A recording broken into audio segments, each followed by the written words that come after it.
This is an excerpt from a story called Cobblestones Sparkle, and officially it's set in Eastern Europe.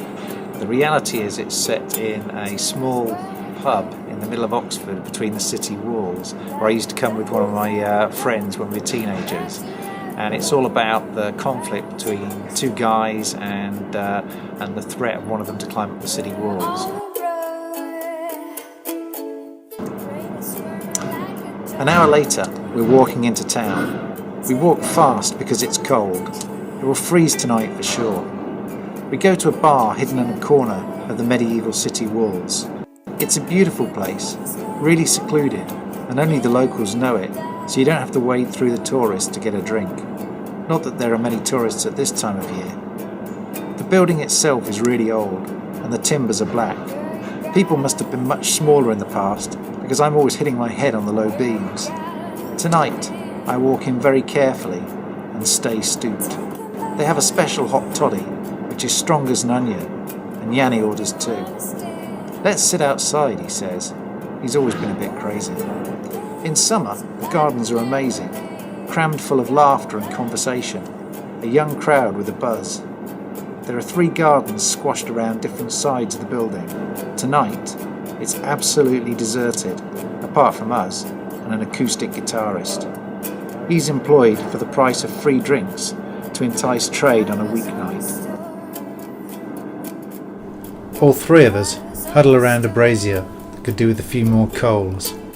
The guitar man plays a slow version of Riders on the Storm.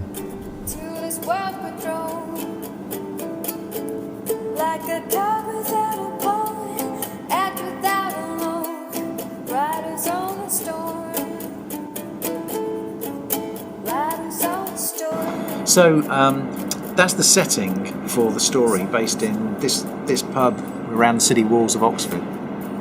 And what then happens is there's a little bit of conflict between the 2 characters, and as one of the characters emerges from the bar with the drink and they start to talk again, then Yanni, who's the friend of the narrator, then starts to climb the city walls, and we'll take a look at that now. He turns his back and places one foot carefully on the wall that runs parallel to the building. His other foot he places on the opposing wall, so he straddles both and is nestled deep in the right-angled corner. The stones are large but rough, and he grabs 2 handholds at head height, and then he says, "Follow me." Next thing, he begins springing up the wall, not really climbing. He uses his legs in a rigid way, locking them out and then pushing up in a mini jump. He scales the wall at a frightening pace. I shout and he yells in exhilaration. I have to take a few paces back to watch properly. His right foot is on the old city structure.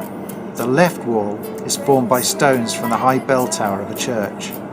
Like a spider pulling himself up a thread, he makes jerky movements and then soars, as though he's attached to the bell tower. My breath comes out in silver clouds as I tilt my head back. At the top of the city wall, which is still some 15 or 20 metres below the peak of the bell tower, he clambers onto the walkway and turns to wave. "Come on up," he shouts. "You've always wanted to."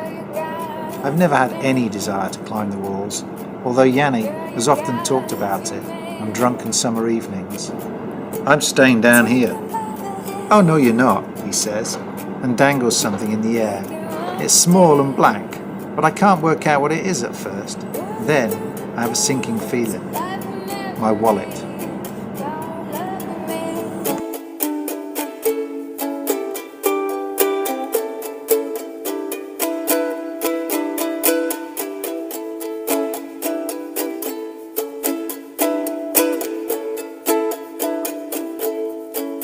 Riders on the storm.